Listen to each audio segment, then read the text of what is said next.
Hello, मैं हूं doctor Faizi और आप देख रहे हैं channel royal classes. Channel royal classes के कोर्स कोड 01 में एक बार फिर आपका स्वागत है। कोर्स कोड 01 है, chapter 01 some basic concept of chemistry है। वीडियो सीरीज थ्योरी 38 है। वीडियो सीरीज थ्योरी 38 है। इसका ये मतलब है कि आपने अब तक वीडियो सीरीज थ्योरी 37 तक देख लिया है। ठीक है। अगर आपको बेसिक कॉन्सेप्ट ऑफ केमिस्ट्री सही मायने में सीखना है तो वीडियो सीरीज थ्योरी 01, 02, 03 करते हुए सारे थ्योरी के वीडियो सीरीज देखें। प्लेलिस्ट में बेसिक कॉन्सेप्ट ऑफ केमिस्ट्री के प्लेलिस्ट में जितनी भी थ्योरीज है, वीडियो सीरीज है, सब देखें, तब जाकर के आपको basic concept of chemistry clear हो जाएगा। एक और बात बता दें कि अगर आप इसे देख लेंगे तो इस चैप्टर से आपको IIT एडवांस तक के क्वेश्चंस बन जाएंगे। क्लियर है? चलिए, और भी डिटेल जानकारी के लिए आप डिस्क्रिप्शन बॉक्स देखें। अब आइए हम लोग बात करते हैं कि इस पार्टिकुलर वीडियो सीरीज में क्या देखने जा रहे हैं, यानी कि VSTH 38 में क्या देखने जा रहे हैं। VSTH 37 में हमने परसेंटेज कंपोजिशन पे कुछ क्वेश्चंस बनाए थे। हमने परसेंटेज यील्ड पे क्वेश्चन बनाया था, परसेंटेज प्योरिटी पे क्वेश्चन बनाया था और उसे पढ़ा भी था। आज हम लोग कुछ मिसलेनियस टाइप के क्वेश्चन बनाते हैं, मिसलेनियस टाइप के, लेकिन सभी problem based on chemical equation ही होगा। Problem based on chemical reaction ये कंटिन्यूड है। रिएक्शन ये कंटिन्यूड है। इस पर कुछ हम लोग मिसलेनियस टाइप क्वेश्चंस बना लें, फिर आज कंसंट्रेशन ऑफ सॉल्यूशन पर बातचीत शुरू की जाएगी।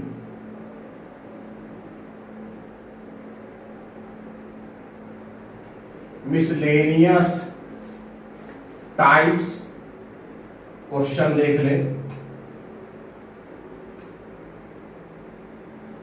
मिसलेनियस टाइप्स क्वेश्चन देख लें और फिर आज हम लोग कंसंट्रेशन ऑफ सॉल्यूशन पर भी बात करेंगे।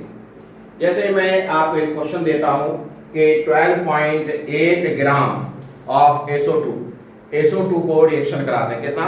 12.8 ग्राम ऑफ SO2 को मैंने रिएक्शन कराया है कितना से?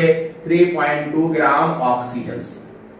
तो SO3 बना है। कितना? 12.8 gram of SO2 reacts with 3.2 gram of oxygen to form SO3। देखिए question, 12.8 gram of SO2 reacts with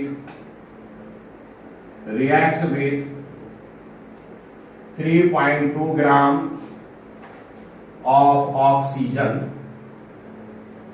अब ये तो हमें मालूम है कि अगर हम SO2 को ऑक्सीजन से रिएक्शन कराएंगे तो SO3 मिलेगा। क्लियर है? अगर हमें 6 ग्राम मिलता है, ठीक है, लिखेगा if 6 gram of SO3, if 6 gram of SO3 is obtained, if 6 gram of SO3 is obtained, if 6 gram of SO3 is obtained after reaction, then find the percentage yield of reaction. Find the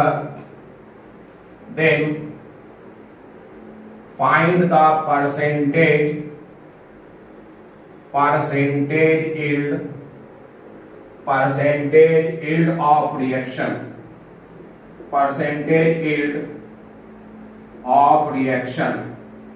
Then find the percentage yield of reaction.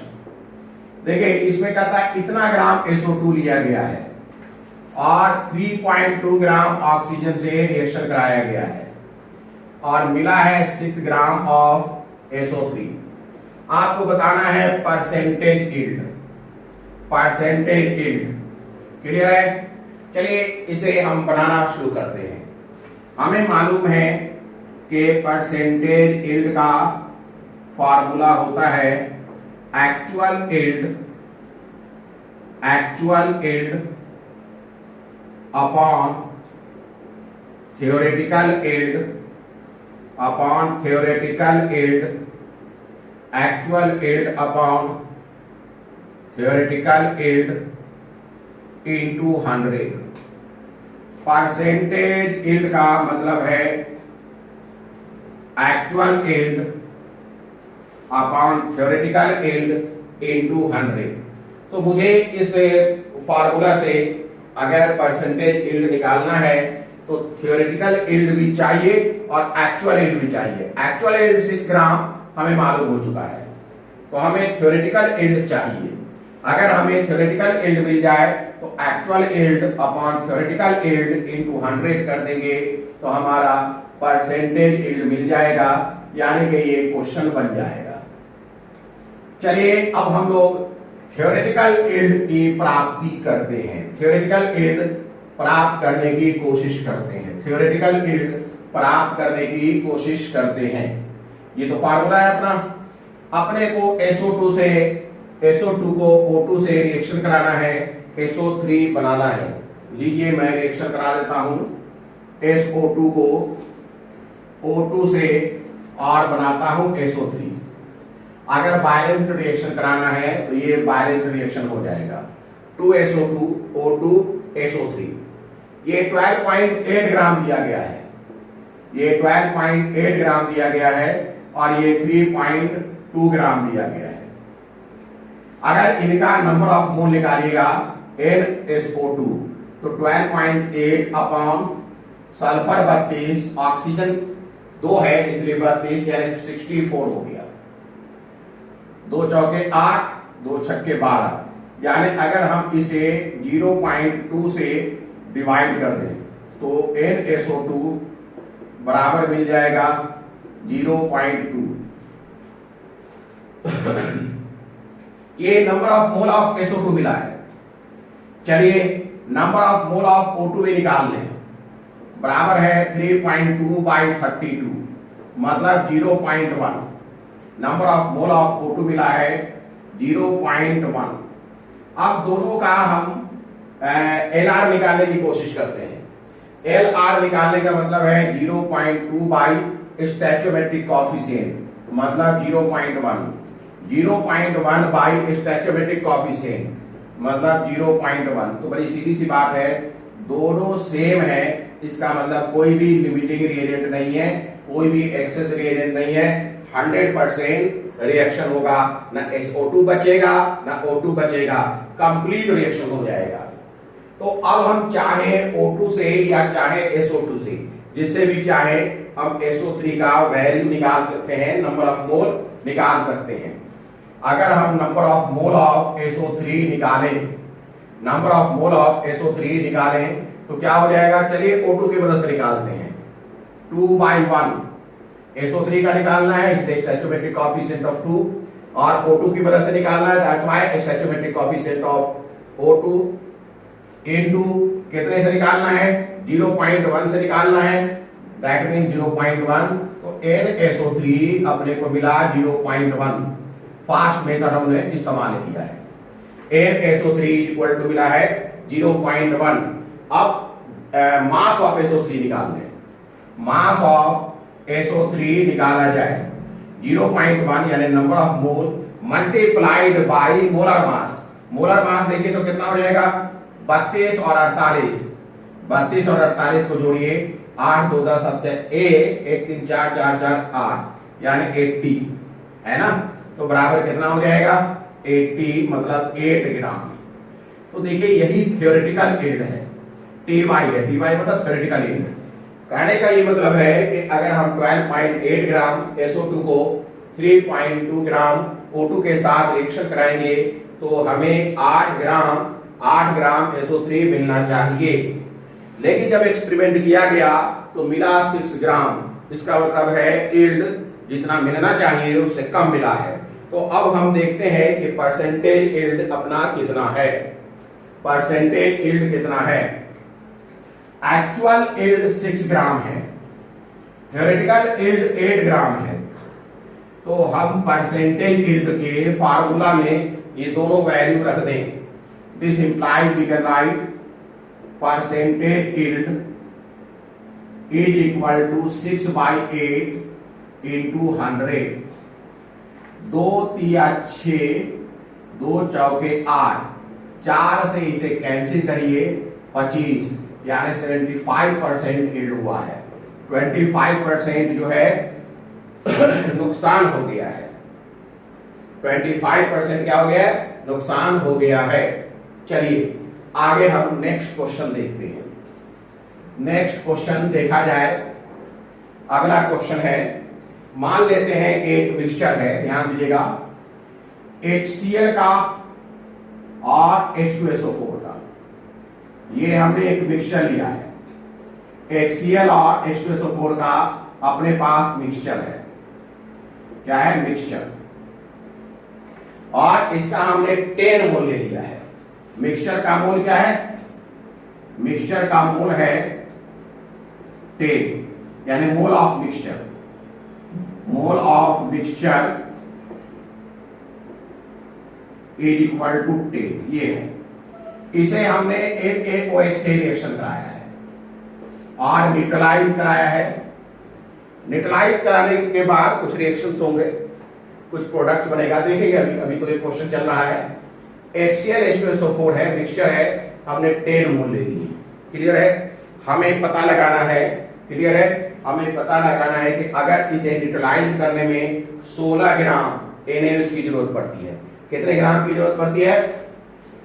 Neutralisation reaction, मान लिया complete हो गया, reaction complete हो गया, product बन गया, 16 ग्राम NaOH की जरूरत पड़ती है। 16 ग्राम NaOH की जरूरत पड़ती है। तो बताना है कि कितना परसेंट मिक्सचर में HCl है।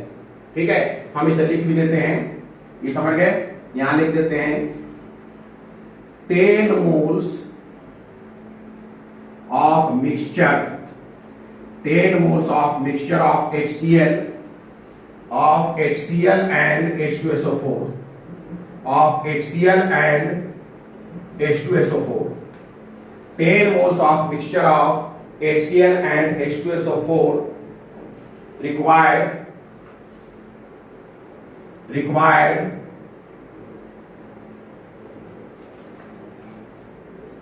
ग्राम नहीं मोल कर लिया जाए, मोल मैंने 16 मोल कर लिया जाए। required 16 moles of NaOH, required, हमने ग्राम को मोल में बदल दिया, required 16 moles of NaOH for complete neutralization, for complete neutralization, for complete neutralization, for complete neutralization, full stop. Find the percent of HCl, find the percent of HCl present in mixture, present in mixture. Find the percent of HCl present in mixture. आपको बताना है कि कितना percent HCl का इस mixture में है। दोनों मिलके 10 मोल है, 16 मोल NaOH की जरूरत है। 16 मोल जब हम अप्लाई करेंगे तो ना HCl बचेगा ना H2SO4 बचेगा, 100% रिएक्शन हो जाएगा।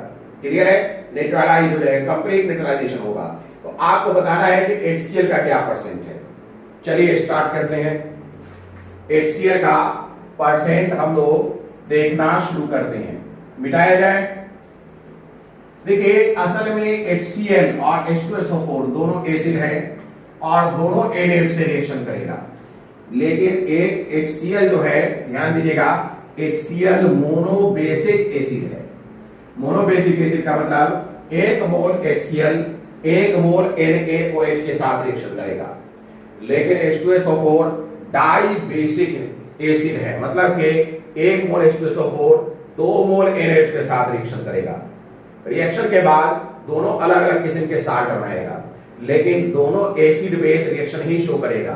तो मैं इन दोनों के रिएक्शन को लिखता हूं। HCl की बात की जाए तो HCl NaOH के साथ रिएक्शन करके क्या बनाएगा, NaCl plus water, NaCl plus water. यहां ध्यान दीजिए, H2SO4 अगर NaOH के साथ रिएक्शन करेगा तो there is requirement of 2 NaOH। ये रिएक्शन करके क्या दे देगा, Na2SO4 plus 2 mole of water. ये है रिएक्शन। अब HCl और H2SO4 का जो मोल है, ये दोनों कंबाइंड मिल करके 10 है। मान लेते हैं इसे हमने x मोल मान लिया, तो ये हो जाएगा 10 माइनस x। ये अगर x मोल है तो ये 10 माइनस x मोल है। x मोल, ध्यान दीजिएगा, 1 मोल HCl 1 मोल NaOH से रिएक्शन करता है। 1 mole of HCl reacts with 1 mole of NaOH. So it is clear that x mole of HCl reacts with x mole of NaOH. So x mole NaOH की जरूरत पड़ेगी अपने को। See here, 1 mole H2SO4 reacts with 2 mole of NaOH. So 10 minus x mole of H2SO4 reacts with 2 multiplied by 10 power 10 minus x mole. 2 multiplied by 10 minus x मोल, इतने मोल NaOH की जरूरत पड़ेगी। Clear है? जिसे हम चाहें तो लिख सकते हैं 20 माइनस 2x, इतना मोल जो है, इतना मोल NaOH की जरूरत पड़ेगी। क्लियर है? तो आप बताइए इन दोनों को न्यूट्रलाइज करने में टोटल NaOH की कितनी जरूरत पड़ेगी? Total mole of NaOH required to complete neutralisation, मिटाने से लिखेगा total mole of NaOH required for complete neutralisation. कितना हो जाएगा? Total mole of NaOH, total mole of NaOH, total mole of NaOH required, total mole of NaOH required for complete neutralization, required for complete neutralization, required for complete neutralization is equal to x plus 20 minus 2x। ये अपने को required है। और question क्या कहता है, इसे equation number 1 मान लीजिए। अकॉर्डिंग टू क्वेश्चन, प्रश्नानुसार, अकॉर्डिंग टू क्वेश्चन, क्वेश्चन के according total mole of NaOH required for complete neutralization is equal to 16। Total mole of NaOH required for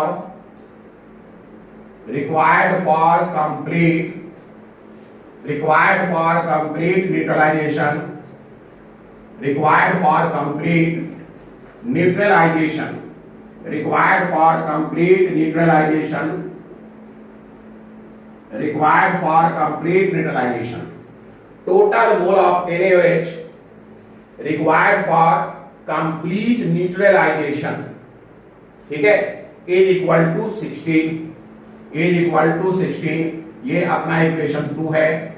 this implies we can write x plus 20 minus 2x बराबर 16। Clear है?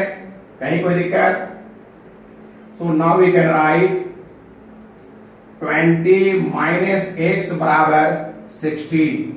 So now we can write, इधर x ले जाइए, इधर ये ले आइए, x बराबर कितना मिल जाएगा? 4। x बराबर 4 ग्राम मिल जाएगा। x बराबर कितना मिल जाएगा? 4 ग्राम। क्लियर है? अब x बराबर अगर 4 ग्राम मिल जाएगा, यानी HCl 4 मोल मिल जाएगा। 4 मोल है ना, x मोल है।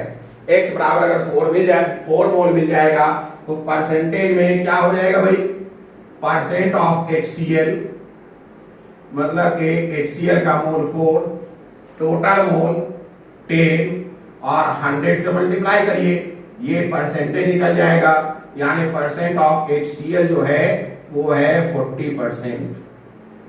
परसेंट ऑफ HCl 40 है, या 40% जैसे लिखे, परसेंट ऑफ HCl क्या है 40%।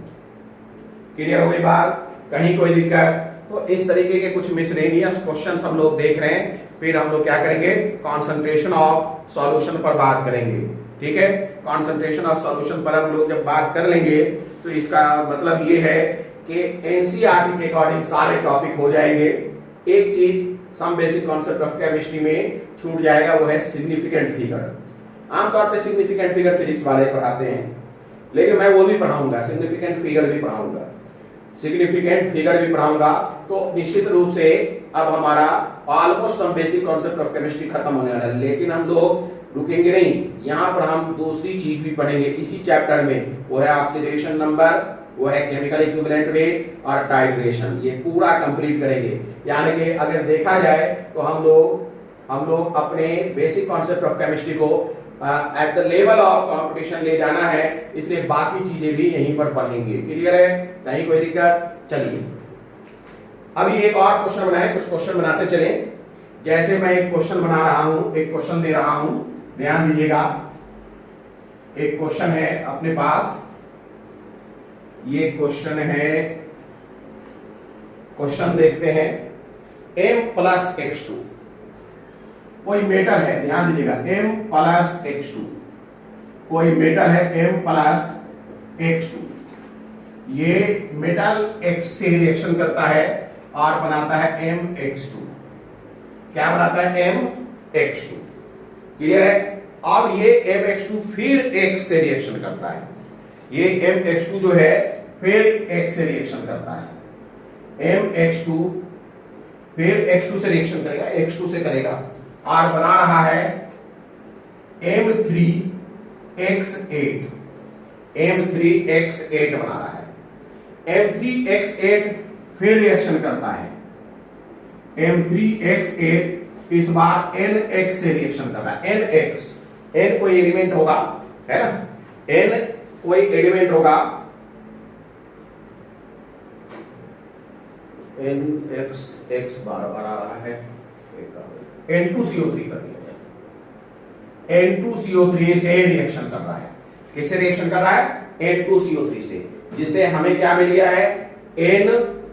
NX मिला है, NX प्लस, ध्यान दीजिएगा, NX प्लस मिला है CO2 और प्लस मिला है M3O4, CO2 प्लस M3O4, ये मिल गया, मान लेते हैं ये एक हाइपोथेटिकल रिएक्शन ही है। अब आपसे कहा जा रहा है कितना मेटल कंज्यूम होगा, how much metal is consumed, how much metal is consumed, how much metal is consumed, कितना मेटल कंज्यूम होगा, मेटल मतलब ये M मेटल है, how much metal is consumed to produce, consumed to produce 206 gram NX, to produce 206 gram NX, 206 gram NX को बनाने में कितना metal की जरूरत पड़ेगी? क्लियर है, कहीं कोई दिक्कत? अच्छा, अगर मान लेते हैं M का एटॉमिक मास और N का एटॉमिक मास और X का एटॉमिक मास दिया हुआ है, क्लियर है, M का एटॉमिक मास 56 है, 56, N का है 23 और X का है 80, ये है मान लिया atomic mass, atomic mass M, N और X का एटॉमिक मास है। आपको बताना है कि 206 ग्राम NX बनाने के लिए कितना मेटल की जरूरत पड़ेगी, कितना मेटल की जरूरत पड़ेगी। तो ये असल में एक सीक्वेंशियल रिएक्शन है। देखिए MX2 के साथ रिएक्शन करके MX2 बना रहा है, इसका प्रोडक्ट यहाँ रिएक्टेंट है, M3X8 बना रहा है, इसका प्रोडक्ट फिर यहाँ रिएक्टेंट है, और फाइनल प्रोडक्ट 3 बना है जिसमें nx का इंफॉर्मेशन है और nx के इंफॉर्मेशन से m का वैल्यू पूछ रहा है। इसमें हम लोग सीक्वेंशियल रिएक्शन में अपोजिट डायरेक्शन में मूव करेंगे, अपोजिट डायरेक्शन में वर्कआउट करते हुए मिडल पर पहुंचेंगे और फिर आसानी से बना लेंगे। देखिए अब हमें सिर्फ इतनी बात याद रखनी है, m का 56, n का 23, x का 8, ये याद रखिएगा और 206 ग्राम nx है। चलिए मैं इसे बनाता हूं। बनाने के लिए मैं इस लाइन को मिटा देता हूं।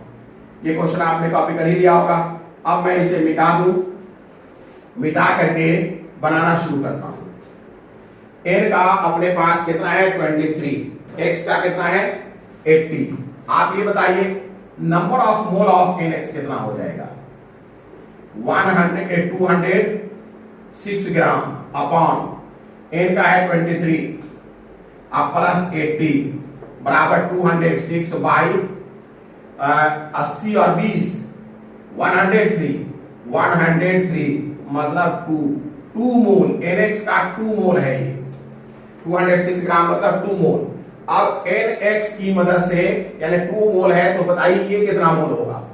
अगर ये 2 मोल है तो ये कितना मोल होगा? हम इसका मोल निकालते हैं। Number of mole of M3X8 क्या हो जाएगा? M3X8 का स्टैचोमेट्रिक कोएफिशिएंट 1, nx का 1 into 2 यानी कि number of mole of M3X8 अपने को मिला है 2।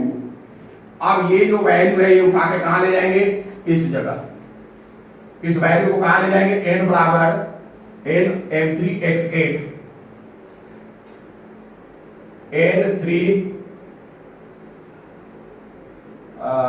बैलेंस रह जाइए, एक मिनट पहले बैलेंस कर लें तब बात करेंगे।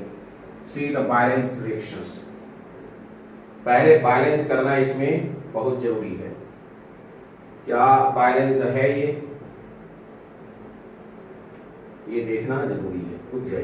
रुक जाइए ये M3 है ठीक है। N2X है तो ये 2N होगा। ये जो सीक्वेंशियल रिएक्शन के कॉन्सेप्ट हैं ध्यान दीजिएगा, बिना बैलेंसिंग के नहीं बनता। हमने बैलेंस किया ही नहीं तो N2 2NX। चलिए पहले बैलेंस करते हैं। M3 है, कार्बन कितना है? 1 कार्बन भी है। ऑक्सीजन जैसा देखिए तो 3 है, इधर 2 और ये 4 6 है। तो मुझे कितना करना पड़ जाएगा बैलेंस करने के लिए? ध्यान दीजिए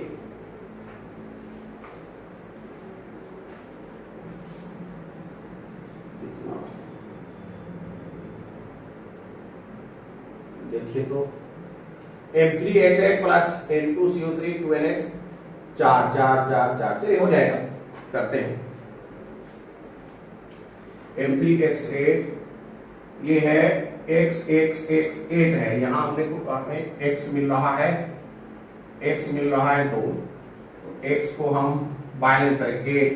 चलिए 8X हो गया तो नाइट्रोजन हो गया 8 तो यहां 4 से करेंगे 4 दूनी 8 ठीक है 4 N2CO3 ठीक है। कार्बन कितने हैं? 4, कार्बन को भी 4 करिए ठीक है। M3 है, जैसा आप गौर से देखिए M3 बैलेंस है, X8 X बैलेंस है, 8 नाइट्रोजन 8N बैलेंस है, 4 कार्बन बैलेंस है, 4 किया 12 ऑक्सीजन है। तो देखिए तो 4 दूनी 8 और 4 12 ठीक है, ये बैलेंस हो गया। चेक करिए, हमें बैलेंस तो करना पड़ेगा ना पहले, बिना बैलेंस के नहीं बनेगा। अब चलिए ऊपर देखते हैं M3X2 M3X8 है, ये M3 है यानी 3 से मुझे यहां गुना करना पड़ेगा। M3 हो गया। अब देखिए तो 3 दूनी 6 2 8 ये बैलेंस हो गया, ये बैलेंस हो गया। M plus X2 MX2 balance हो गया। चलिए अब ये बैलेंस हो गया। अब वर्कआउट करते हैं। ये अपने को NX निकालना है, number of mole of NX 206 gram upon 103 मतलब 2 मोल निकलेगा। अब होगा, अब यहां देखिए number of mole of M3, number of mole of M3X8 कितना हो जाएगा? M3X8 हो जाएगा 8 1/8 हमें इसका निकालना है तो स्टैचोमेट्रिक कोएफिशिएंट M3X8 का लेना होगा 1 और इसका नीचे लिखना होगा 1/8 into 2 मतलब 1/4 इतना मोल हो जाएगा। अब इसे हम उठाकर यहां ले जाएंगे। नंबर ऑफ M3X8 अपने को मिला है 1/4। इसकी मदद से इसका वैल्यू निकालना है। तो यहां कैसे निकलेगा? Mx2 बराबर स्टैचोमेट्रिक कोएफिशिएंट x2 का 3, वहां 1 इंटू 1/4 मतलब 3/4, मतलब 3/4। मैं इसे लाल पेन से बना देता हूं ताकि क्लियर दिखे। Mx2 मुझे x2 का निकालना है। हमें फास्ट मेथड मालूम है, स्टैचोमेट्रिक कोएफिशिएंट 3 अपॉन इसका स्टैचोमेट्रिक कोएफिशिएंट 1 इंटू मोल कितना है 1/4, तो असल में 3/4 मिला। ये 3/4 मिला। अब ये 3/4 उठाकर कहां ले जाएंगे? यहां ले जाएंगे। NMX2 अपने को मिला है 3/4। अब ये M का देखते हैं। अब M का देखें, ये कितना अपने को मिल रहा है, M कितना मिल रहा है ये अपने को चेक करना पड़ेगा। देखिए M कैसे निकलेगा, ध्यान दीजिए। N, ये क्वेश्चन हटा देते हैं। NM बराबर 1, ये है 1/1 इंटू 3/4, यानी कि 3/4 मोल जो है मेटल का इस्तेमाल होगा। ठीक है, तो अब अपने को मेटल जो है consumed, number of mole of metal consumed, number of mole of metal consumed, number of mole of metal consumed है, number of mole of metal consumed is equal to है 3/4। इसलिए मास ऑफ मेटल कंज्यूम्ड कितना हो जाएगा? Mass of metal consumed, mass of metal consumed is equal to हो जाएगा 3/4 into metal का मास कितना बताया भाई? मेटल का मोलर मास कितना हो जाएगा? बोलिए 56 बताया था ना हमने, जितना है होगा 56 ही बताया था। तो 4 1 जा 4 4 4 जा 16, 14 दिया 42 ग्राम, 42 ग्राम रिक्वायर्ड है या कंज्यूम होगा। क्लियर है? 42 ग्राम कंज्यूम होगा। तो इस तरीके से क्वेश्चन बनेगा। ध्यान दीजिएगा, सीक्वेंशियल रिएक्शन के लिए हम लोगों ने जो मेथड अप्लाई किया है वो मोल मोल मेथड है, और मोल मोल मेथड में बैलेंस करना होगा। इसलिए हमने जो पहले बनाना शुरू किया था बिना बैलेंस के कर दिया था वो गलत हो जाता, इसलिए पहले हमने बैलेंस किया और फिर वर्कआउट किया। क्लियर हो गई बात? कहीं कोई दिक्कत? अगला क्वेश्चन देखिए। नेक्स्ट क्वेश्चन अगला क्वेश्चन हम लोग देखें। नेक्स्ट क्वेश्चन, इस बार हम लोग फॉस्फीन ले लेते हैं। क्या ले लेते हैं? फॉस्फीन। फॉस्फीन का मतलब है PH3। फॉस्फीन का मतलब है PH3। जब PH3 डिकम्पोज होता है तो हाइड्रोजन मिलता है और फास्फोरस मिलता है। जब PH3 डिकम्पोज होता है तो हाइड्रोजन मिलता है और क्या मिलता है? फास्फोरस मिलता है। मान लेते हैं कि 100 ml, ध्यान दीजिएगा, मान लेते हैं कि 100 ml फॉस्फीन लिया है हमने किसी पार्टिकुलर टेम्परेचर एंड प्रेशर्स पर। पार्टिकुलर टेम्परेचर एंड प्रेशर्स पर क्या हमने लिया है? 100 ml फॉस्फीन लिया है। आप बताइए अगर वो कंप्लीट रिएक्शंस करेगा, क्लियर है, तो उनके वॉल्यूम में कितना चेंज आएगा? लिखिएगा, phosphine decomposes to produce, phosphine, question है फॉस्फीन मतलब PH3, phosphine decomposes to produce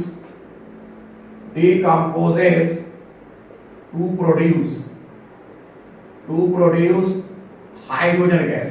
phosphorus भी करेगा लेकिन ये लिख रहा है hydrogen gas. Hydrogen gas if 100 ml, ठीक है, if 100 ml of gas, if 100 ml of phosphine, if 100 ml of phosphine is completely decomposed, if 100 ml of phosphine is completely decomposed,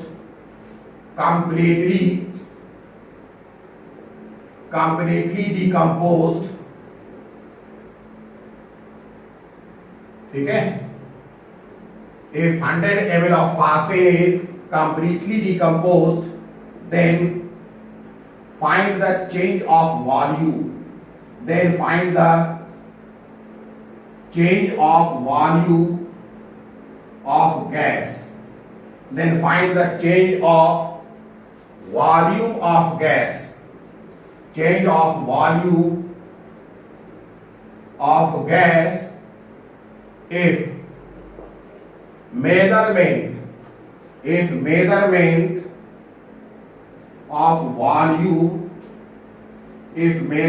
of volume is carried out at same condition.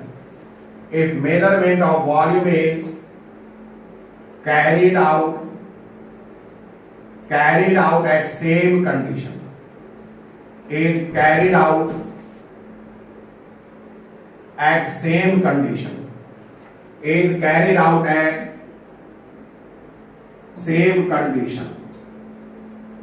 ठीक है, देखिए भाई, अपने के पास pH3 था। pH3 जब decompose होता है तो P4 बनाता है और H2 बनाता है।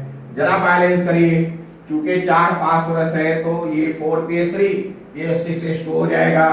क्लियर हो गई बात? कहीं कोई दिक्कत? समझ में आ रही है बात? अब देखिए ये सॉलिड होगा, फास्फोरस सॉलिड होता है, ये गैस होता है, और ये 100 ml हमने लिया है, तो वॉल्यूम जो है इसके कारण होगा, ना कि सॉलिड के कारण। अब चेक करिए कि अगर हमने 100 ml लिया है, अगर हमने 100 ml लिया है तो कितना ml हाइड्रोजन बनेगा। हमें देखिए हाइड्रोजन बनाना है तो 6, इसका स्टोइचोमेट्रिक कोएफिशिएंट किससे बनाना है? इससे। उसका नीचे होगा इनटू 100, मतलब क्या हो गया? 25 से आप इसे गुना करते हैं ना, 25 से डिवाइड कर दें तो 25 बचे एक कितना हो जाता है?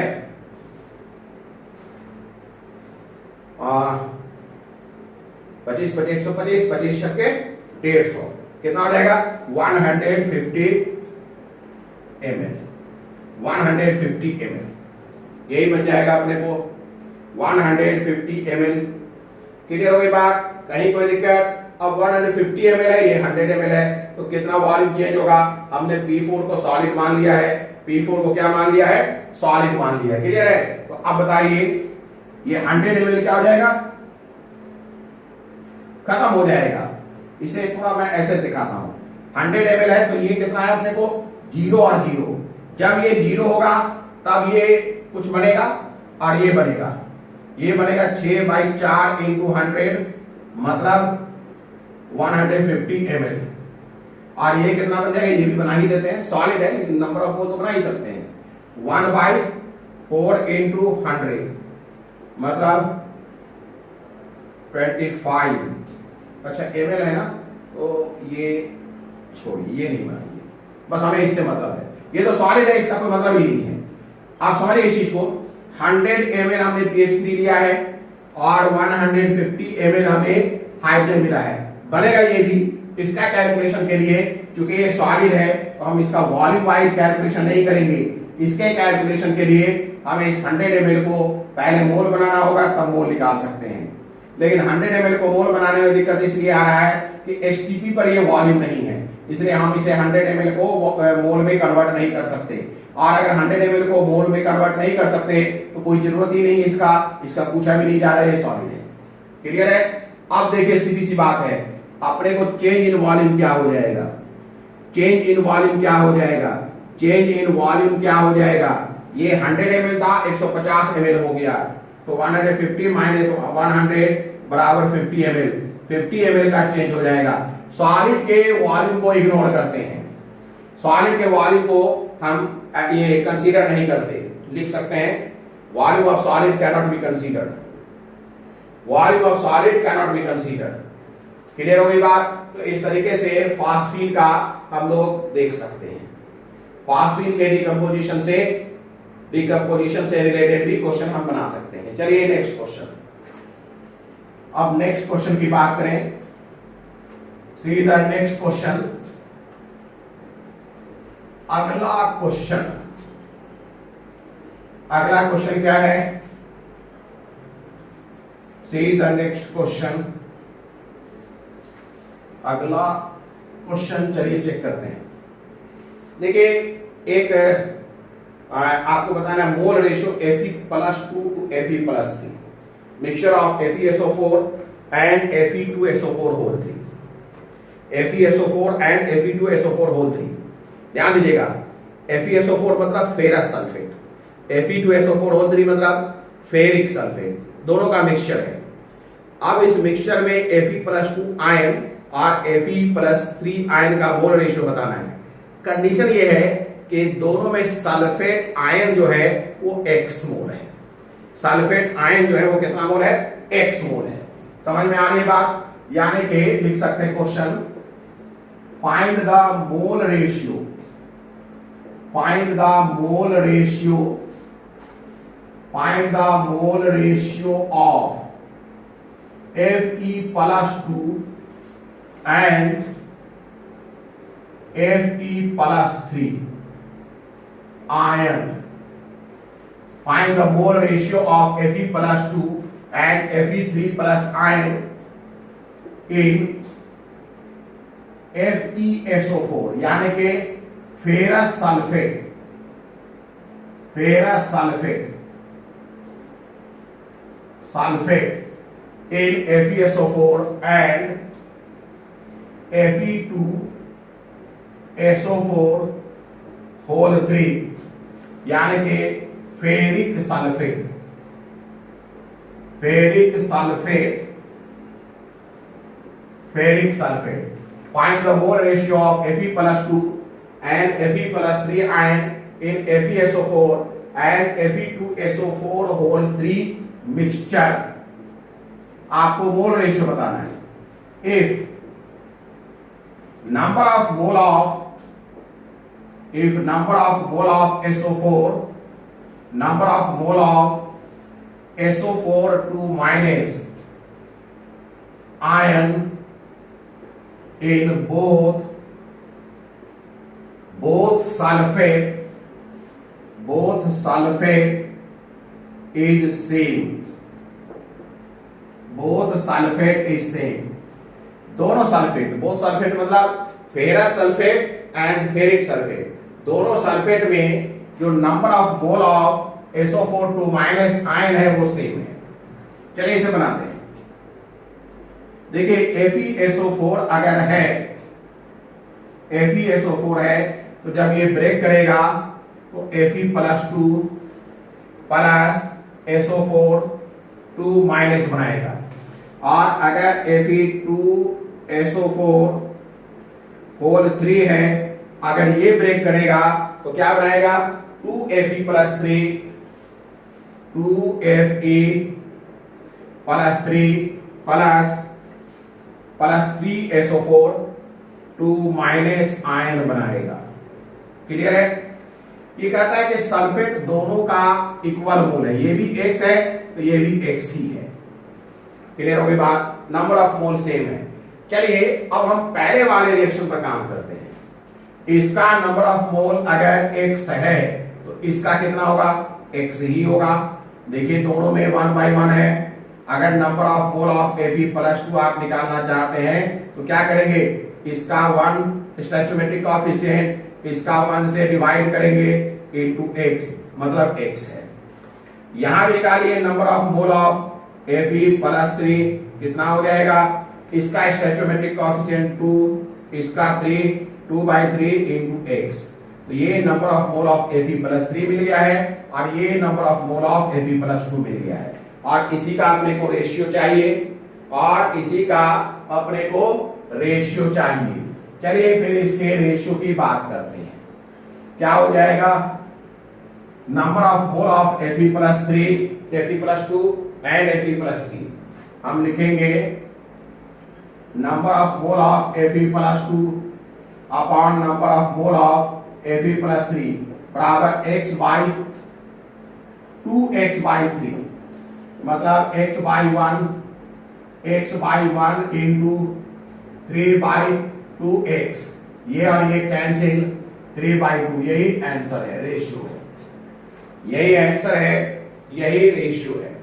तो इस तरीके से आज हम लोगों ने कुछ मिसलेनियस क्वेश्चंस देखे हैं। कुछ मिसलेनियस क्वेश्चंस देखा है। क्लियर है? चलिए एक और क्वेश्चन देख लें, फिर आगे बात करते हैं। एक और क्वेश्चन देख लें, फिर हम लोग सॉल्यूशन पर बातचीत करेंगे।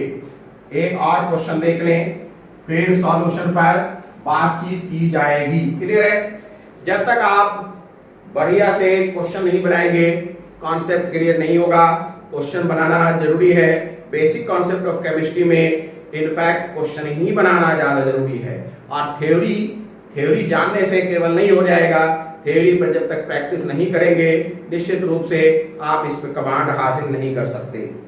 मान लेते हैं हमारे पास 1 ग्राम HCl है और 1 ग्राम MnO2 है। दोनों को मिला करके रिएक्शन कराते हैं। दोनों को मिला करके रिएक्शन कराते हैं। क्लियर है? आपको बताना है मैक्सिमम कितना वेट Cl का निकलेगा, Cl2 का निकलेगा। लिखेगा if 1 gram HCl and 1 gram Mn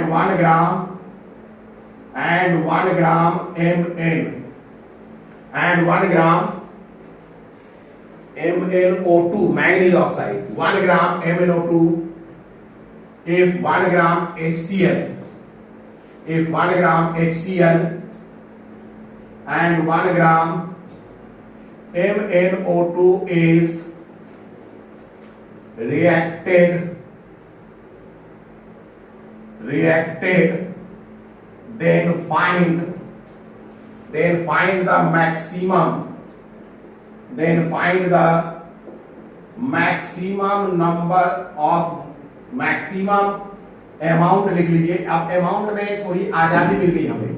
हम चाहेंगे तो मोल के टर्म में भी अमाउंट बात कर लेंगे और जरूरत पड़ेगी तो हम वॉल्यूम के टर्म में भी बात कर सकते हैं और नंबर ऑफ मोल के टर्म में भी बात कर सकते हैं। मोल वॉल्यूम और मास तीनों टर्म में बात कर सकते हैं। If 1 gram HCl and 1 gram MnO2 is reacted, then find the maximum amount of Cl2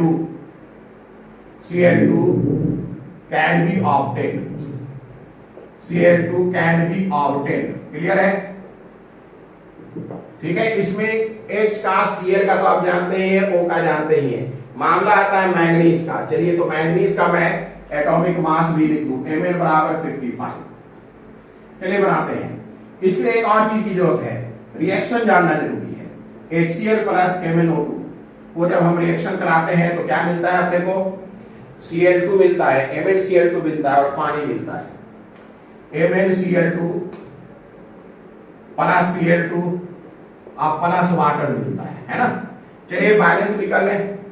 MnCl2 का मतलब है कम से कम 2 HCl तो होना ही चाहिए, 2 Cl तो होना ही चाहिए। अगर 2 Cl करते हैं, ध्यान दीजिएगा, तो यहाँ कितना हो गया? 4 Cl हो गया। तो ये तो गड़बड़ा गया ना अपना, ये तो बैलेंस नहीं है ना। बात समझ में आ रहा है कि नहीं? तो कितना HCl हो जाना चाहिए? 4 HCl का मतलब है 4H यानी 2H2O। Oxygen 2 Mn 8 Mn8 balance हो गया। 4 HCl, देखिए Cl बैलेंस है, हाइड्रोजन बैलेंस है, Mn बैलेंस है, O बैलेंस है। अब हमारा काम आसान हो गया। कैसे? Number of mole of HCl दीजिए, क्या हो जाएगा? 1/36.5। Number of mole of MnO2 लीजिए, MnO2 क्या हो जाएगा? 1/, ध्यान दीजिएगा, 1/55 प्लस 32 बराबर 1/55 को 32 से जरा जोड़ कर देखिए, 2 5 7 5 3 8 87। ठीक है। अब खुद बताइए कौन किस केस में, खुद बताइए किस केस में LR कौन होगा, LR कौन होगा? देखिएगा अगर हम LR निकालना चाहें तो 1/36.5 कॉफिशिएंट से डिवाइड करेंगे, मतलब 1/36.5 इंटू 4 हो जाएगा। यहाँ एक है यानी 1/87/1 मतलब 1/87 मिल जाएगा। ये कितना हो जाएगा भाई?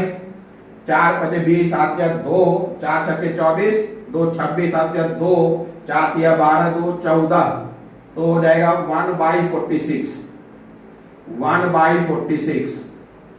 अब आप बताइए ये छोटा है या ये छोटा है? दोनों ऊपर के न्यूमरेटर बराबर हैं और डिनोमिनेटर इसका बराबर, यानी ये छोटा हुआ। यानी ये क्या हुआ, छोटा हुआ, यानी यही एल आर है। कौन एल आर है, एक्सियल एल आर है। एक्सियल क्या है, एल आर है। अगर एक्सियल एल आर है तो इसी के अकॉर्डिंग रिएक्शन होगा, और अगर इसके अकॉर्डिंग रिएक्शन होगा तो ध्यान दीजिए ये क्या होगा, number of mole of Cl2 अपने को क्या मिल जाएगा, 1 स्टोइचोमेट्रिक कोएफिशिएंट, HCl में 4 है, 1/4 इनटू मोल कितना है, 1/36.5, यही number of mole of Cl2 मिलेगा, यानी कि 1/146 यही अमाउंट है Cl2 का। आप चाहें तो मास में भी इसे कन्वर्ट कर सकते हैं, अगर आप चाहें तो इसे मास में भी कन्वर्ट कर सकते हैं, मैंने इतने ही पे छोड़ दिया। मास में कन्वर्ट करेंगे तो क्या हो जाएगा, मास ऑफ Cl2 लाइए बना ही देते हैं, 1/146 इंटू 71, क्योंकि मोलर मास क्लोरीन का 71 होता है। अब इसे भी गुना भाग कर दें क्या, नहीं इसे नहीं करेंगे, कर दिया अपने आप। चलिए तो हमने काफी मिसलेनियस टाइप के भी क्वेश्चंस बना लिए, अब हम चलते हैं सॉल्यूशन की बात करते हैं। चलिए अब हम एक सॉल्यूशन की बात करते हैं, सॉल्यूशन। चलिए हम सॉल्यूशन की बात करें, सॉल्यूशन बात की जाए सॉल्यूशन, और जब सॉल्यूशन की बात होगी तो फिर कॉन्सेंट्रेशन ऑफ सॉल्यूशन की भी बात अपने सामने आएगा। आज हम लोग इंट्रोडक्टरी लेवल पर सॉल्यूशन की शुरुआत करें, उसके बाद आगे हम क्या देखेंगे, इंट्रोडक्टरी लेवल पर सॉल्यूशन की शुरुआत कर लें, उसके बाद आगे हम लोग देखेंगे कॉन्सेंट्रेशन ऑफ सॉल्यूशन। चलिए सॉल्यूशन पढ़ते हैं, कैसे पढ़ते हैं देखिए। सॉल्यूशन है तो मैटर, सॉल्यूशन है क्या, मैटर है, इससे तो इनकार नहीं है। सॉल्यूशन है मैटर, कैसा मैटर है इस पर बातचीत करते हैं। सॉल्यूशन है मैटर, अब एक कैसा मैटर है इस पर बात करते हैं। चलिए स्टार्ट करें हम लोग सॉल्यूशन को समझने का। एक डिस्कशन किया जाए, एक डिस्कशन किया जाए, डिस्कशन, डिस्कशन क्या है ध्यान दीजिएगा।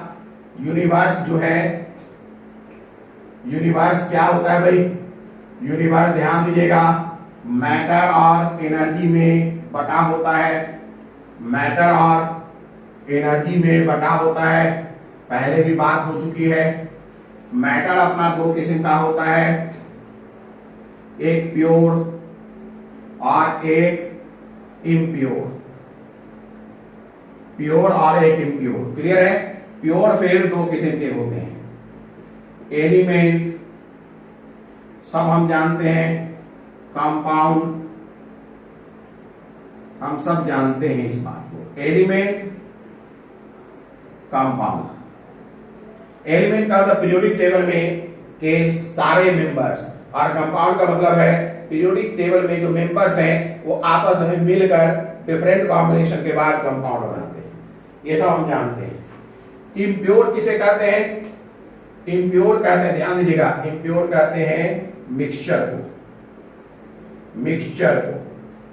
और मिक्सचर क्या है, any permutation and combination of element and compound. Any permutation and combination मतलब एलिमेंट एलिमेंट मिल जाए, कंपाउंड कंपाउंड मिल जाए, एलिमेंट कंपाउंड मिल जाए, यानी किसी भी तरीके से अगर दो या दो से अधिक कंपाउंड, दो या दो से अधिक कंपोनेंट, चाहे वो टोटल दो एलिमेंट हो या टोटल कंपाउंड हो या एलिमेंट एंड कंपाउंड हो, any permutation and combinations. Permutation and combination in fact mathematical term है, आपको इसका असल मतलब तो मैथमेटिक्स में आप पढ़िएगा, फिलहाल इसका ये मतलब है कि कोई भी तरीके से इन प्योर मैटर को अगर मिला दें तो मिक्सचर हो जाता है, ठीक है।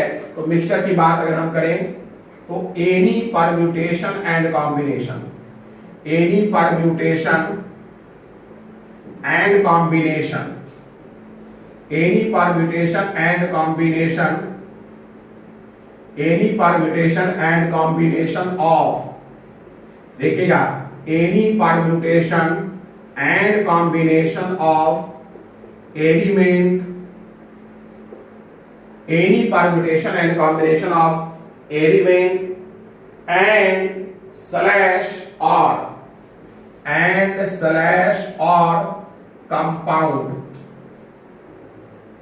और कंपाउंड यानी एलिमेंट एलिमेंट, कंपाउंड कंपाउंड या एलिमेंट एंड कंपाउंड कोई भी मिला दीजिए। Any permutation and combination of element and slash or compound is known as mixture, is known as mixture, is known as mixture. ये है mixture, is known as mixture. Clear हो गई बात? Is known as mixture. चलिए तो mixture हम लोग समझ गए। असल में सॉल्यूशन मिक्सचर ही होता है, असल में सॉल्यूशन क्या होता है? मिक्सचर ही होता है। इसलिए हम लोग मिक्सचर समझने की कोशिश कर रहे हैं। अब स्टार्ट करते हैं मिक्सचर से। अब स्टार्ट करते हैं मिक्सचर से। मिक्सचर दो तरीके के होते हैं, मिक्सचर दो तरीके के होते हैं।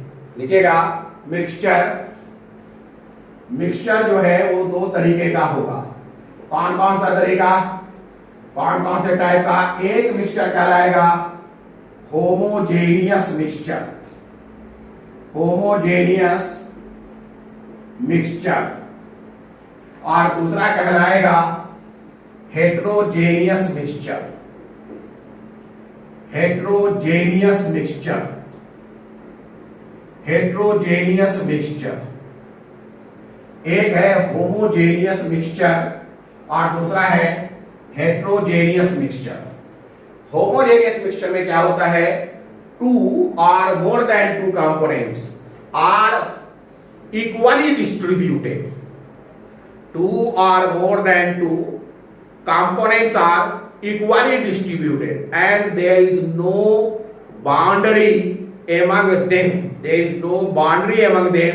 That means all components are present in same phase। समझिएगा इस चीज को। तो homogeneous mixture का मतलब क्या है? two or more than two, two or more than two, two or more than two components, two or more than two components, ठीक है, are equally distributed, are equally distributed, are equally distributed, and there is no boundary, and there is no boundary, there is no boundary between, there is no boundary between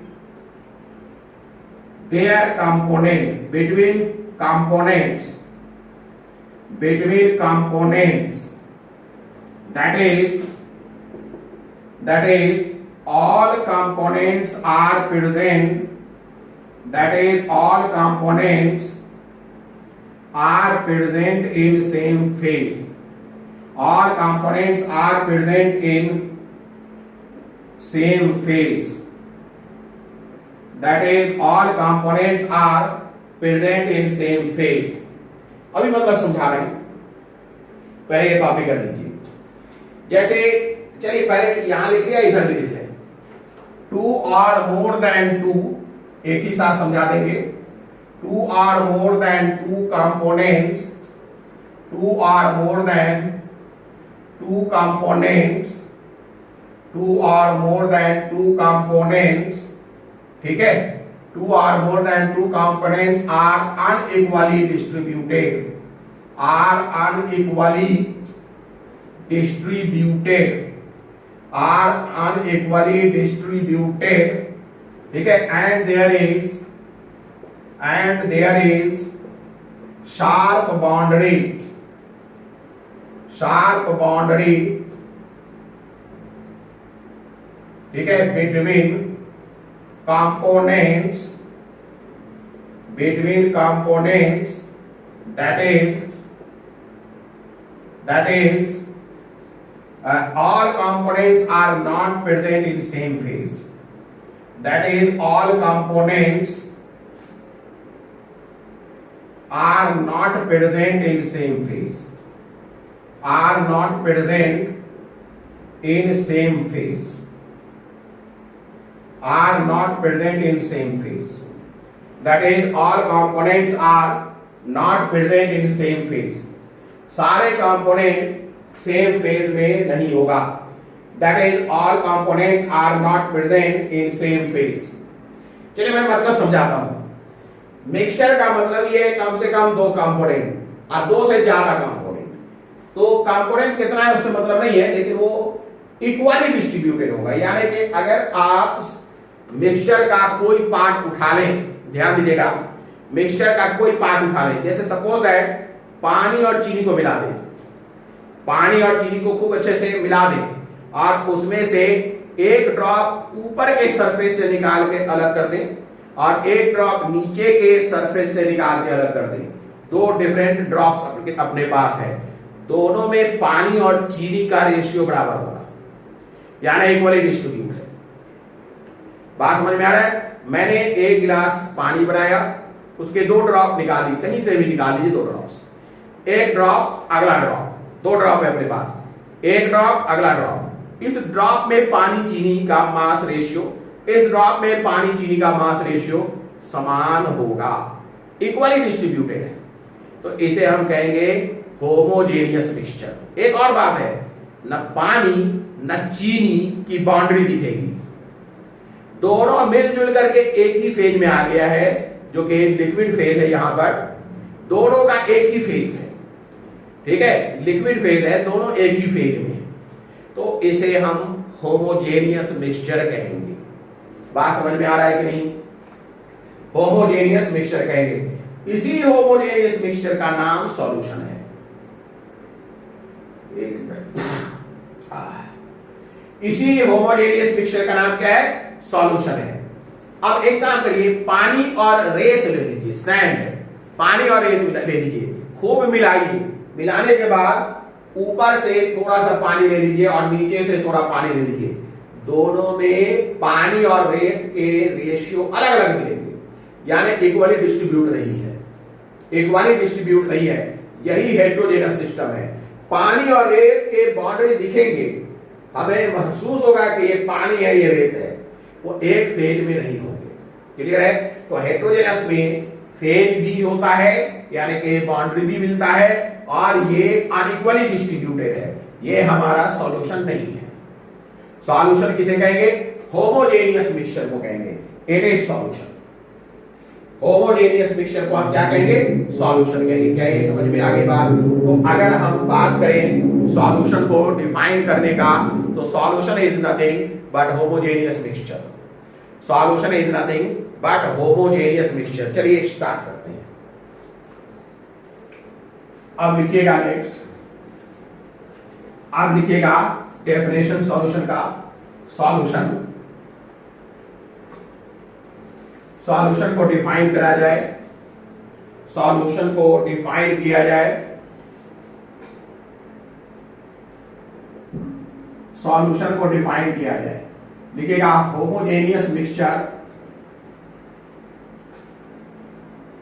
homogeneous mixture, ठीक है, of two or more than two substance.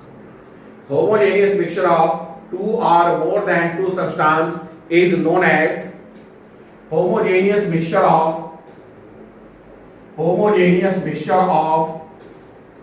two or more than two substance of two or more than two substance.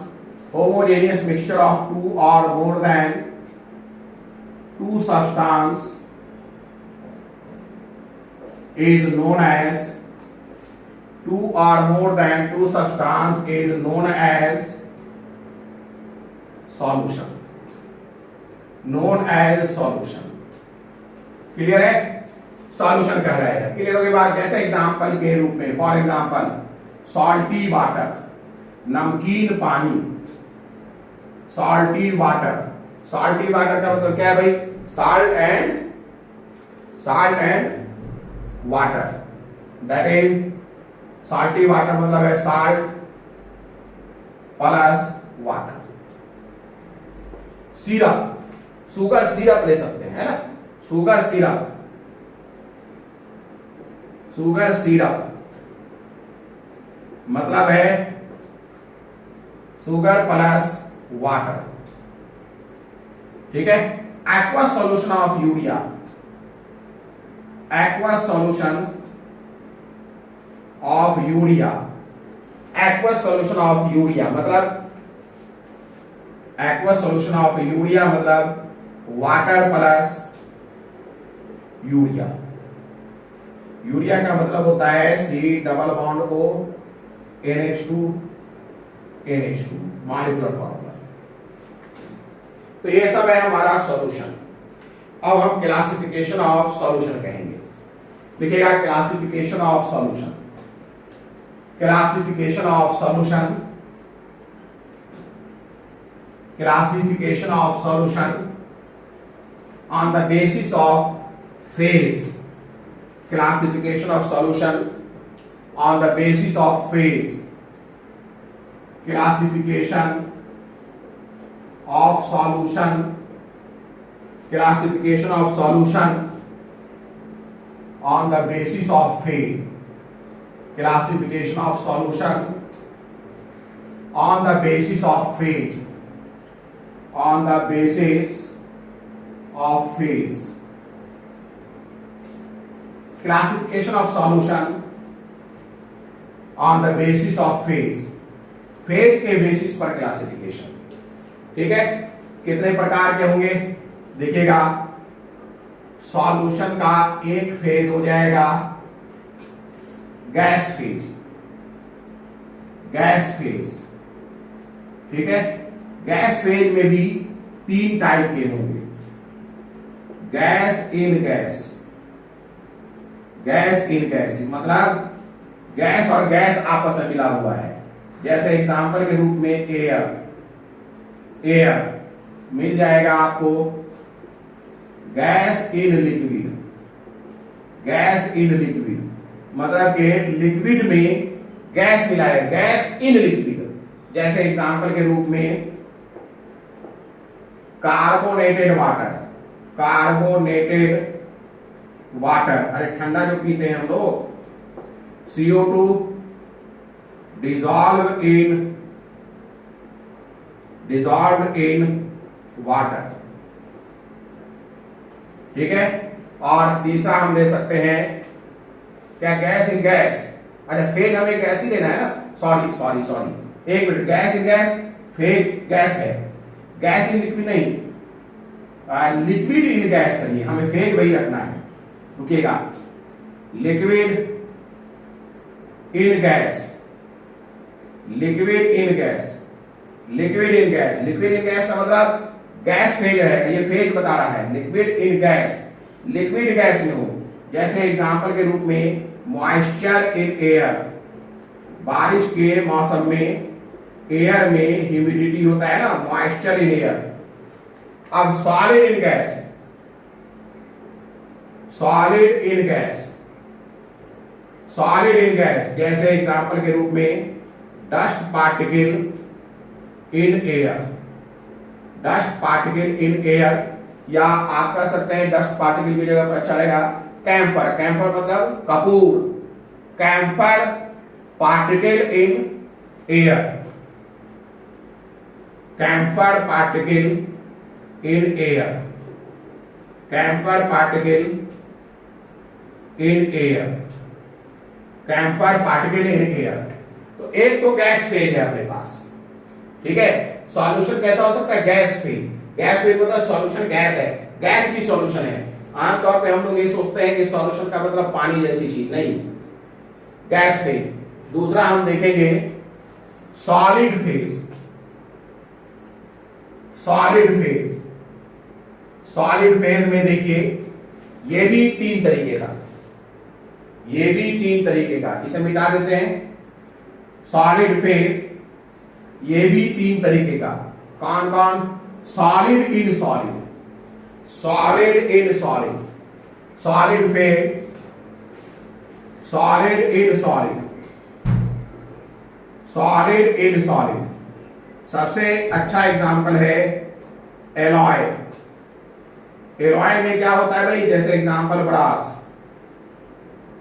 है ना, इसमें क्या होता है, 2 metal आपस में डिसॉल्व होते हैं ना एक दूसरे में, सॉलिड इन सॉलिड। दूसरा है liquid in solid, liquid in solid.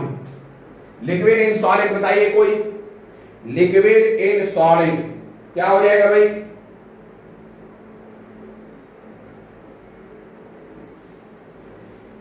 Liquid in solid जैसे अमलगम। अमलगम, अमलगम में क्या होता है? मर्क्यूरी जो है सोडियम या पोटाशियम के साथ डिसॉल्व हो जाता है। सोडियम सॉलिड है, उसे मर्क्यूरी मिला दीजिए तो मर्क्यूरी जो है सॉलिड में चला जाता है, डिसॉल्व हो जाता है।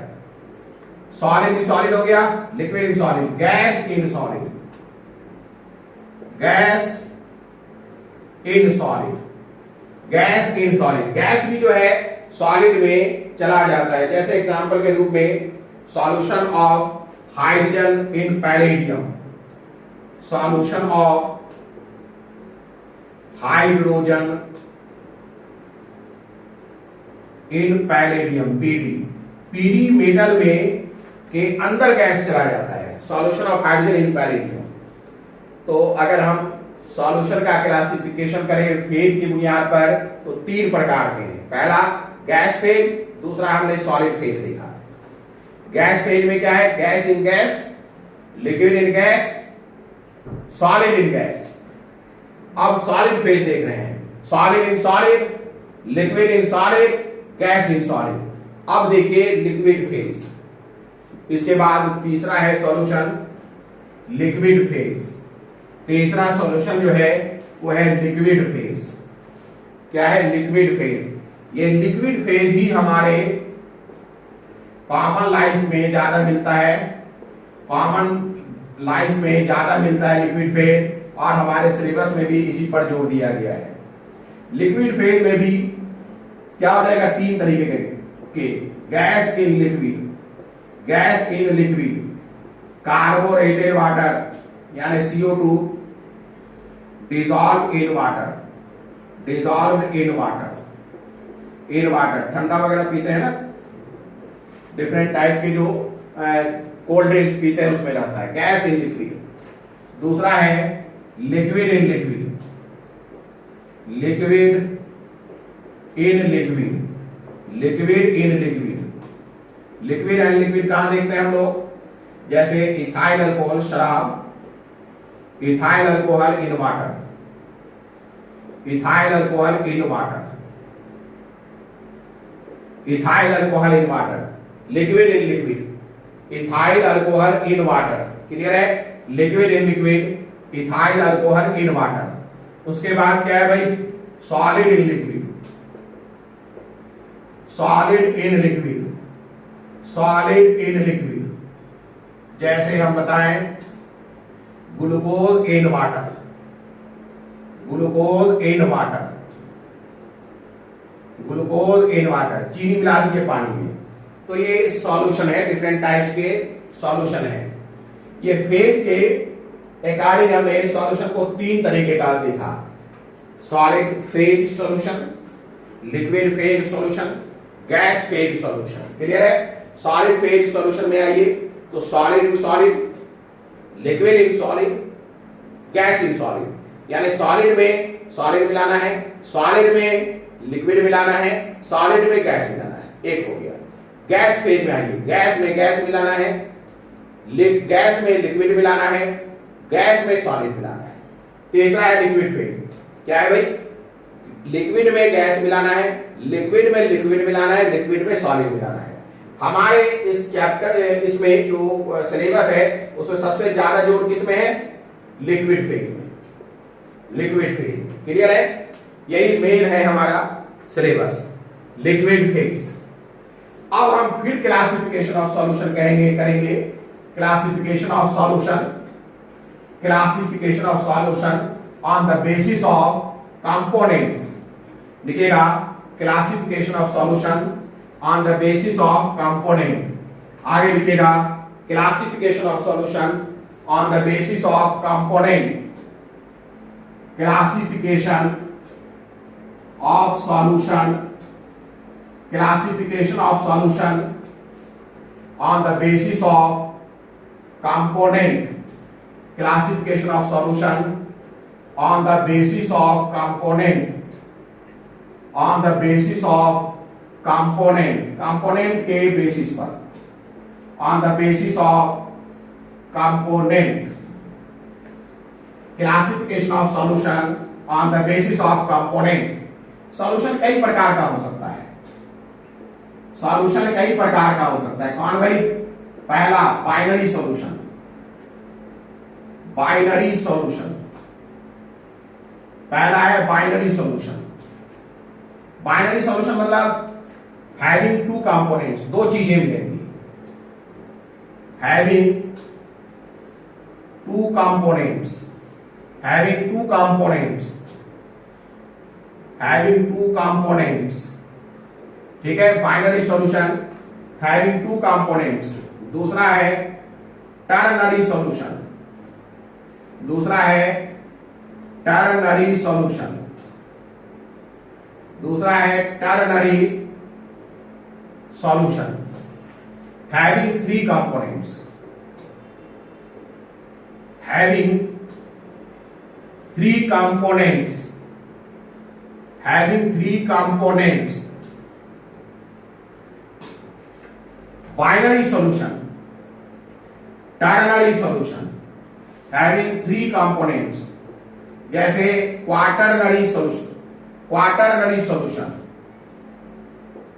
क्वाटरनरी सॉल्यूशन मतलब having four component, having four component and so on, having four components, ठीक है, एंड सो ऑन, ठीक है। पॉलिनरी मतलब एक और लिख सकते हैं पॉलिनरी, पॉलिनरी मतलब हैविंग मेनी कंपोनेंट्स, पॉलिनरी सॉल्यूशन मतलब having many components, having many components, having many components, बहुत सारे कंपोनेंट्स। तो एक तो क्लासिफिकेशन ये हो गया। अब हम बाइनरी सॉल्यूशन की बात करते हैं। असल में बाइनरी सॉल्यूशन पर ही हम लोग ज्यादा डिस्कस करेंगे। लिखेगा binary solution, binary solution, binary solution. Binary solution में कितने कंपोनेंट है? लिखेंगे binary solution, binary solution, binary solution में कितने कंपोनेंट है? टू कंपोनेंट्स, टू कंपोनेंट्स, ठीक है। एक कंपोनेंट होगा सॉल्यूट और दूसरा कंपोनेंट होगा सॉल्वेंट। एक कंपोनेंट होगा सॉल्यूट और दूसरा कंपोनेंट होगा सॉल्वेंट। क्लियर है बात? अब सवाल ये उठता है सॉल्यूट कौन है और सॉल्वेंट कौन है, यानी कि कैसे हम सॉल्यूट और सॉल्वेंट को पहचानेंगे। क्लियर है? तो लिखेगा method of identification, method of identification of solute and solvent. लिखेगा method of identification of solute and solvent. लिखेगा method of identification, method of identification, method of identification of solute and solvent, of solute and solvent, of solute and solvent. Method of identification of solute and solvent. Solute और solvent को पहचानने के तरीके पर बात कर रहे हैं। Method of identification of solute and solvent. दो मेथड है, एक मेथड है अमाउंट मेथड, एक मेथड है amount method, amount method, amount method. ध्यान दीजिएगा, अमाउंट मेथड, एक मेथड है अमाउंट मेथड।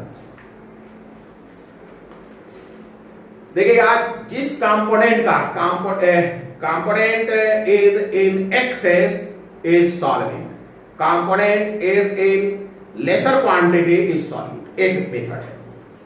अमाउंट मेथड में कहेंगे कंपोनेंट, या ऐसे लिखिए लेसर कंपोनेंट, लेसर अमाउंट या lesser component having lesser amount, component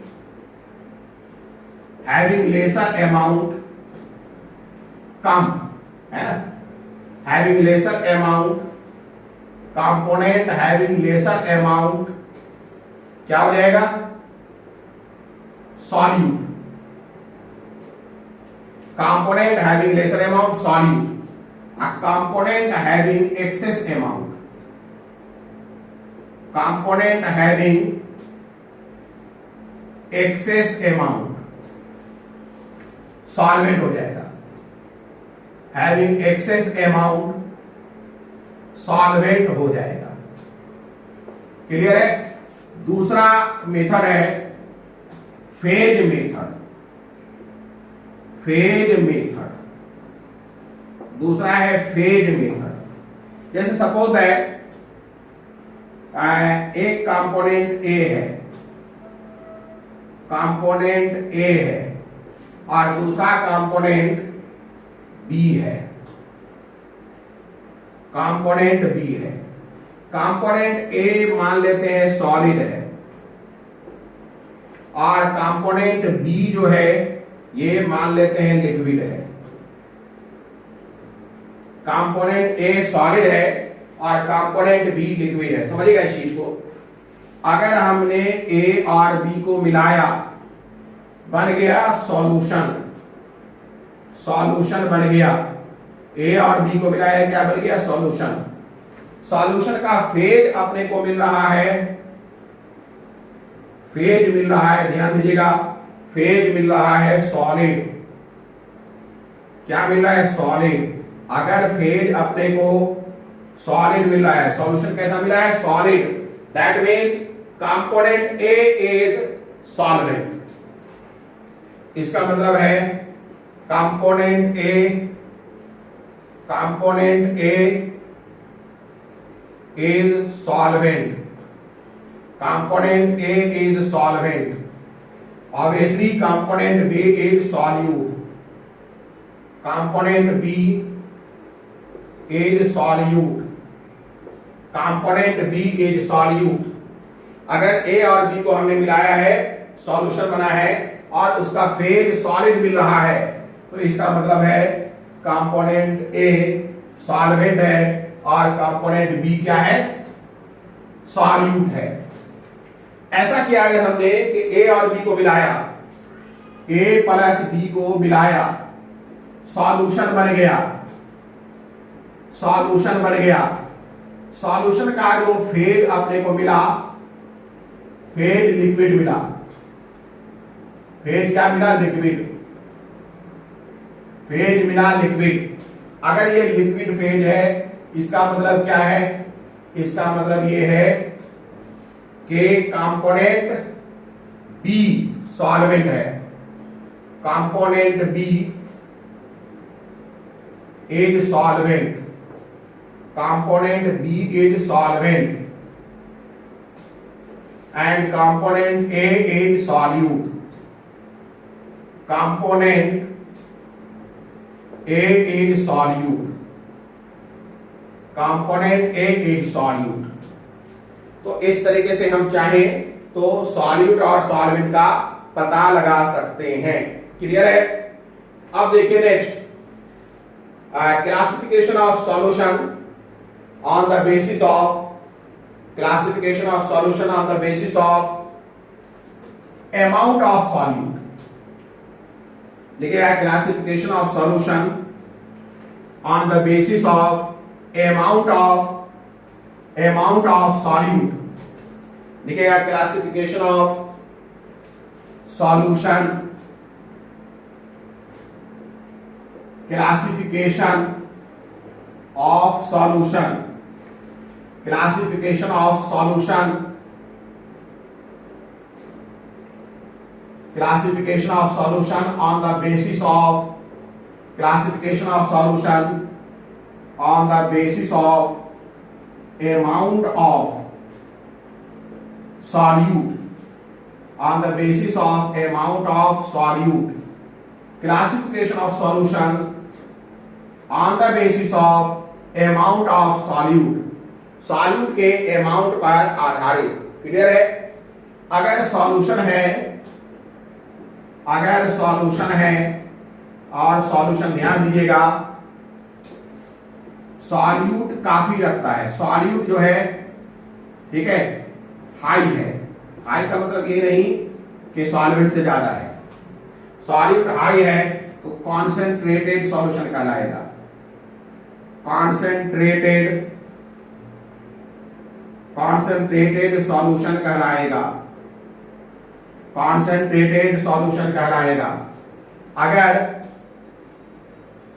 solvent, अगर सॉल्यूट, सपोज दैट सॉल्यूट जो है ध्यान दीजिएगा लो है, कम है, ठीक है, तो क्या कहलाएगा? डाइल्यूट सॉल्यूशन, डाइल्यूट सॉल्यूशन कहलाएगा।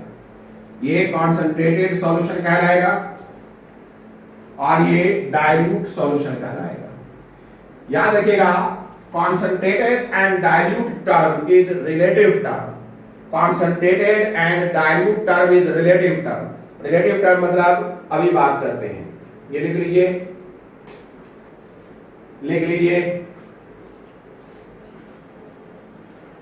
concentrated, नोट करके लिखिएगा, note, concentrated and dilute word, concentrated and dilute word is relative term, concentrated and dilute term is relative word, concentrated note करके, concentrated and dilute word is relative term, and dilute word is relative term।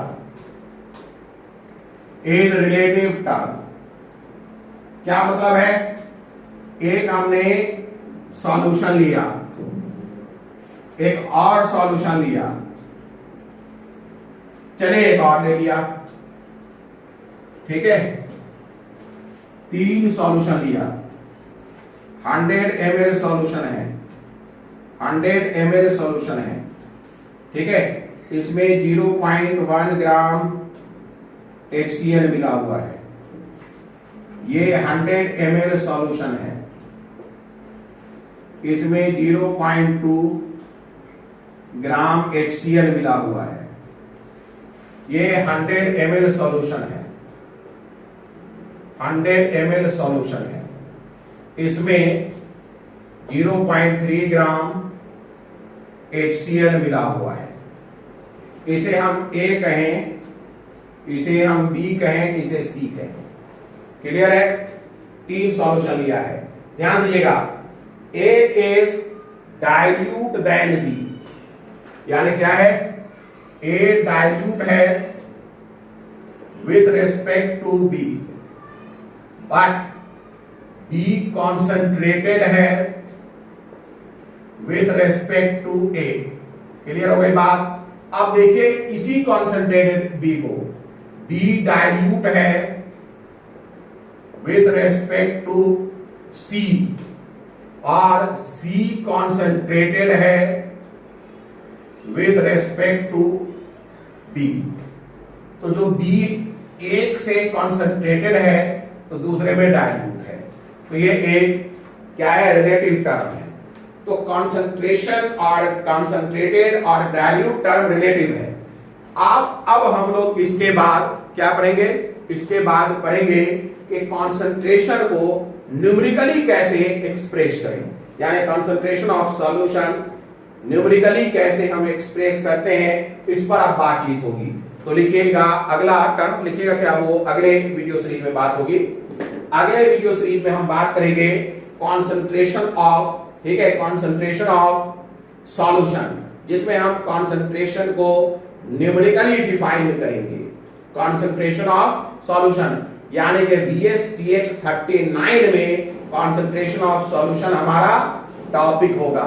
अगर ये सब आपको समझ में आ रहा है तो इसे लाइक करिए, शेयर करिए, सब्सक्राइब करिए, ठीक है। और थोड़ा मेहनत से पढ़िए। मुझे नहीं लगता कि अगर आप इसे डिटेल पढ़ेंगे, वीडियो सीरीज इसकी थ्योरी देख लें, इसी का वीडियो सीरीज आप प्रॉब्लम देख लें, प्रीवियस ईयर्स के लिए भी वीडियो सीरीज बना हुआ है, तो अगर आप सब देख लें तो आपको किसी कोचिंग की जरूरत पड़ेगी या किसी आईआईटी हो या नीट भी हो, इसके लिए आपको कोई दिक्कत आएगी। एक और बात बताएं, हमारा तैयारी हो रहा है कि नहीं, इसका एक लिटमस टेस्ट है। लिटमस टेस्ट क्या है? आप इस पूरे सीरीज को पढ़ लीजिए, बेसिक कॉन्सेप्ट ऑफ केमिस्ट्री पढ़ लीजिए, प्रीवियस ईयर्स के क्वेश्चंस मार्केट में उपलब्ध है, खरीद के ले आइए।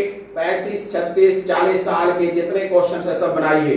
95% अगर क्वेश्चन बन रहा है इसका मतलब ठीक है, वीडियो सीरीज पढ़िए। अगर नहीं बन रहा है तो उसी वक्त छोड़ दीजिए, क्योंकि ये फिर आपका टाइम खराब हो रहा है। और अगर आपको देखिए कि 95% बन गया तो निश्चित रूप से चैप्टर 1 के बाद चैप्टर 2 फिर शुरू कीजिए।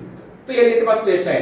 इसकी कोई जरूरत नहीं है कि कौन पढ़ा रहा है, इसकी कोई जरूरत नहीं है कि कितने बड़े ब्रांड पढ़ा रहे हैं, छोटे ब्रांड पढ़ा रहे हैं, उससे मतलब नहीं है। ये लिटमस टेस्ट, हमें अपने काम से मतलब है, हमारा काम हो रहा है कि नहीं।